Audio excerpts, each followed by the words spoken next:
동산교회 시간. 이 시간 말씀에는 물된 동산교회 담임 조병선 목사님입니다.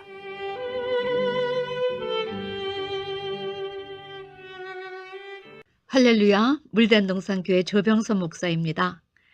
저는 매주 이 시간을 통하여 하나님의 구원 역사를 시대마다 연결시켜주고 있는 고리 세 가지에 대해서 말씀드려 왔지요. 그것은 첫째, 하나님은 당신의 모략을 이루실 사람을 택하신다. 둘째, 그들에게 장래 될 일을 고해 주시며 이루어 가실 언약을 제시하신다. 셋째, 그 언약을 1.1에게 오차가 없이 성취하신다. 여러분, 성경의 구약과 신약은 바로 이러한 하나님의 섭리 속에서 택하신 종들이 있고 그들에게 제시해 주신 언약이 있고 그 언약의 성취로 나타나는 역사라는 사실입니다. 구약은 예수 그리스도가 오실 것에 대한 언약이요, 신약은 언약의 최종 성취자로 예수 그리스도가 오신 것과 다시 오실 것에 대한 약속이요, 성취였습니다. 우리 주님은 구약의 예언대로 때가 참에 자기 백성에게 오셨고요, 성경대로 사셨고요, 성경대로 죽으셨고 성경대로 부활하시고 이제 성경대로 다시 오실 것을 우리에게 제시해 주셨고 계시록에서는 다시 오신 재림의 주의 실상을 공개해 주십니다. 이런 하나님 나라의 변하지 않은 원리로 성경에 나타난 택하신 목자와 그와 이루신 언약을 알게 되면 하나님의 구속사의 섭리를 알게 되고요, 그것은 반드시 성취되기 때문에 믿음에 대한 확신이 들게 되는 것입니다. 지난주 저는 노아를 통해 장래 될 일을 고하여 주시고 그것을 전파케 하신 후에 세상을 심판하신 하나님의 구속사의 섭리를 제시하여 드렸습니다. 제가 왜 이렇게 구약의 믿음의 선진들과 하나님과의 관계를 재조명하려 하는가? 우리 시대에도 그때와 똑같이 장래 될 일에 대해 미리 택한 자들에게 제시하여 주시고 택한 자들 통해 장래 일어날 하나님의 모략을 미리 알게 하여 주시고 믿고 따르게 하여 주셨기 때문이지요. 그런 이유로 이 시대 목회자들은 부지런히 장래 될 일을 기록한 계시록의 내용을 구할 사명이 있고 여러 성도님들은 그것을 들어야 할 사명이 있습니다. 계시록 1장 3절에 이 예언의 말씀을 읽는 자와 듣는 자들과 그 가운데 기록한 것을 지키는 자들이 복이 있나니 때가 가까움이라. 여러분, 부디 이 예언의 말씀을 듣고 지키는 여러분이 되시기를 축원합니다. 오늘은 아브라함 편으로 하나님께서 아브라함을 불러내셔서 어떻게 당신의 모략을 이루시며 기뻐하셨나를 여러분과 함께 재점검해 보기로 하겠습니다. 하나님은 우상의 도시 갈대 우르에서 정말 자식 하나 낳지 못하고 조카를 아들처럼 여기는 아브라함을 찾아가셨습니다. 그리고 그에게 이렇게 말씀하셨지요. 너의 친척 본토 아비집을 떠나 내가 네게 지시할 그곳으로 가라는 명령을 내리셨습니다. 아브라함은 그 말씀에 순종해서 갈 바를 알지 못했지만 개나리 보찜을 지고 그것을 떠났습니다. 우리가 여기에서 눈여겨보아야 할 장면이 있습니다.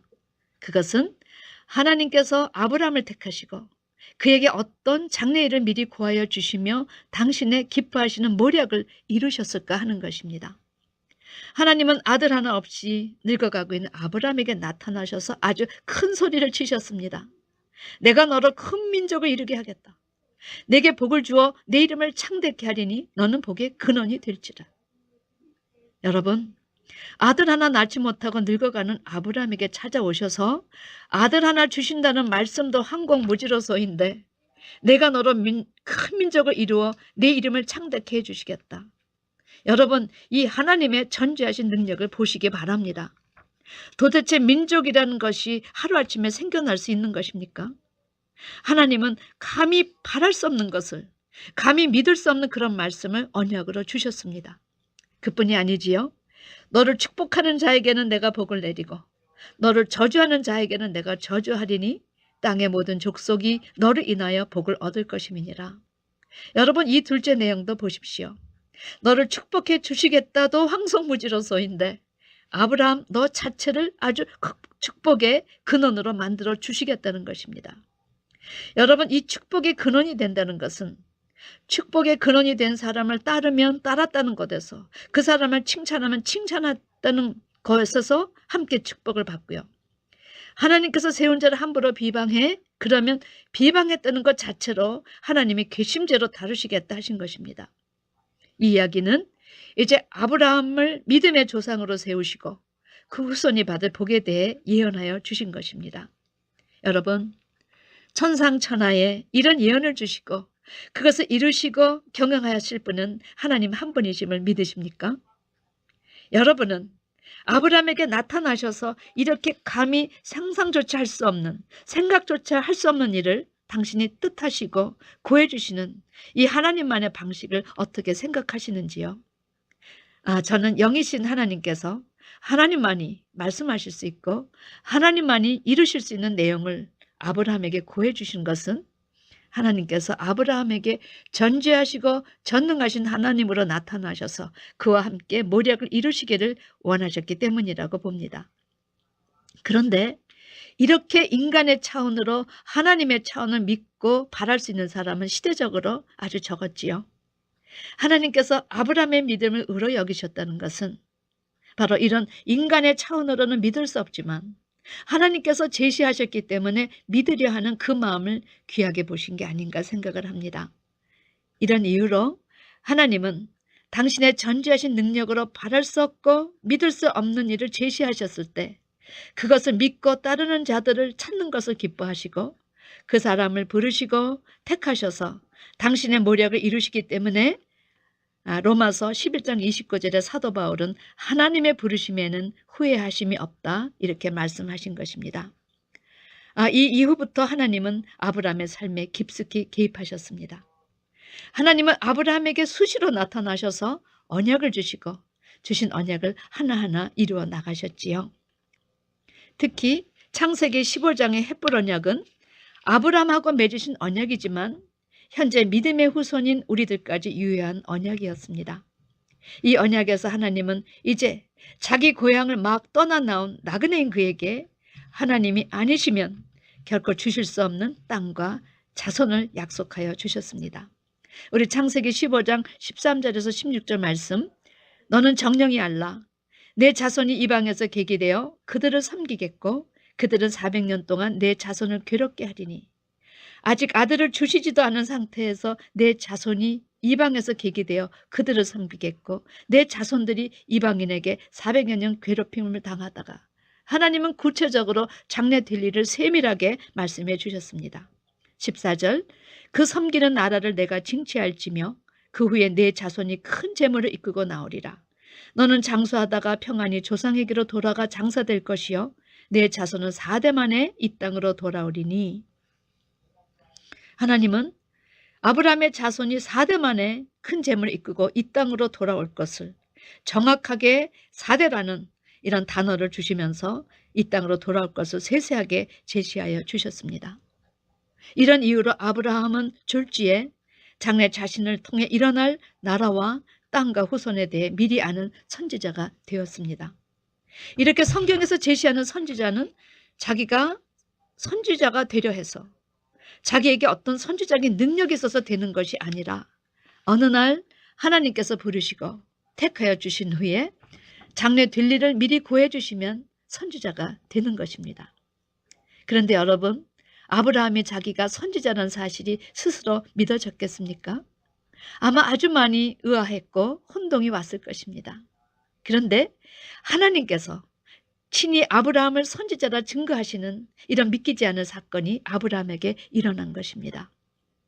그랄 왕 아비멜렉이 사라를 누이라 칭한 그런 아브라함의 말을 믿고 그녀를 취하려 하였습니다. 그 밤에 하나님께서 현명하셔서 이렇게 말씀하셨지요. 이 여인이 어떤 여인인 줄 아느냐? 이 여인은 남편이 있는 여인인데 감히 내가 그녀를 취하려 하느냐? 이 여인을 돌려보내라. 그네 남편은 선지자라.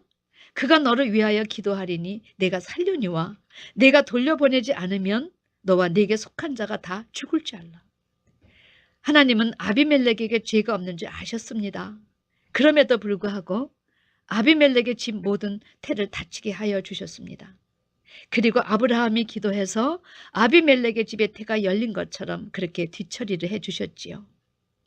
왜 하나님은 이렇게 아비멜렉을 찾아가 친히 그를 선지자라 증거해 주시고 아비멜렉의 태를 닫게 해주시고 아브라함의 기도를 통해 열게 해주신 그 의도가 여러분 무엇이라고 생각하십니까? 그것은 그 사건으로 인해서 이방국에게 아브라함이 그 시대 하나님의 입을 대신하는 선지자임을 알리시기 원하셨다는 것입니다.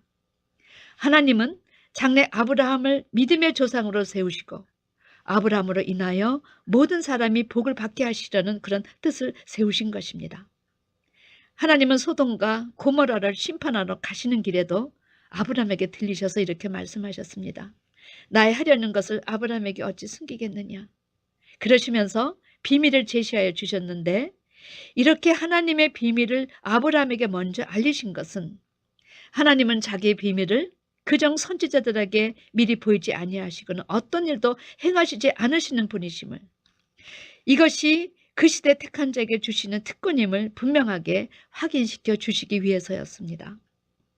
아브라함은 하나님께서 말씀해 주신 장래일을 믿음으로 받았고 75살에 하나님을 만난 이후로 100세의 약속의 자손 이삭을 얻을 수 있었습니다.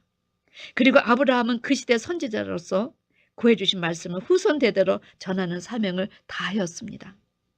그런데 창세기에는 그 사실이 자세히 제시되어 있지 않지요. 그러나 하나님은 어떤 분이십니까? 사도 바울을 통해서 그 사실을 증거하여 주셨습니다. 갈라디아서 3장 7절에서 9절 말씀. 그런즉 믿음으로 말미암은 자들은 아브라함의 아들인 줄 알지어다.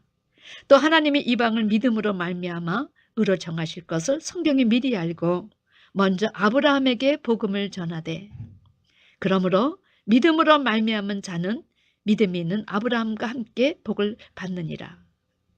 하나님께서 복음을 누구에게 먼저 구하셨는가? 아브라함에게 먼저 구하셨다는 것입니다. 아브라함은 이 말씀을 후손 대대로 전하였기 때문에 모든 이방인이 그 아브라함으로 인하여 복을 받게 된 것이지요. 성경은 이렇게 믿을 수 없는 일을, 바랄 수 없는 일을 바라고 믿었던 아브라함의 믿음을 칭찬하십니다. 아브라함은 사라가 127세를 살고 죽었을 때 죽은 아내 사라를 막벨라굴에 장사했습니다. 아브라함은 아내 사라의 죽음을 계기로 헷 족속에서 사라를 매장할 땅을 사겠다고 제안하였다는 것입니다. 그래서 은 400세겔을 주고 합법적으로 땅을 구입하였습니다. 이것은 횃불 언약에 근거하여 아브라함이 가나안 땅이 이스라엘 백성의 소유라는 것을 미리 인친 그런 믿음의 행동이었습니다. 막벨라 글은 하나님께서 아브라함에게 언약하신 약속의 땅에 대한 소유권 주장을 위한 최초의 역사적 근거지가 되었지요. 성경은 이 사실을 굉장히 자세히 중계방송해 주십니다. 아브라함은 막벨라 글을 통하여 하나님께서 장차 주시겠다고 약속하신 거대한 그런 가나안 땅을 바라보았고, 이곳에는 사라, 아브라함, 이삭, 리브가, 레아, 야곱 등 6명의 신앙의 인물들이 묻혔습니다. 야곱은 애굽에서 죽었지만 요셉에 의해서 가나안 막벨라 굴에 안치되었는데, 여러분, 야곱의 장사 행렬은 참으로 볼만하였습니다. 이후에 모세는 언약의 선조 아브라함과 이삭과 야곱이라는 3대 족장이 묻힌 이것을 이스라엘 백성을 출애굽시켜 인도할 땅, 바로 하나님 약속의 근거지로 후손들에게 가르쳤습니다. 그리고 출애굽할 때 그 바쁜 중에 요셉의 해골을 가지고 나가지요.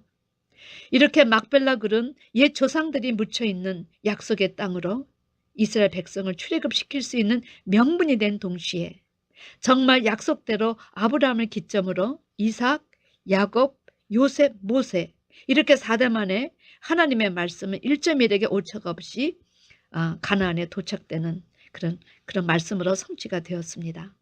사랑하는 성도 여러분, 하나님은 이렇게 아브라함을 통해서 당신께서 주시고자 하셨던 그런 아브라함의 후손인 이스라엘 민족, 땅, 그 모든 것을 허락하여 주심으로 당신의 모략을 이루시기를 기뻐하셨다는 사실입니다. 이런 하나님을 찬양하는 여러분과 제가 되기를 주님의 이름으로 축원합니다.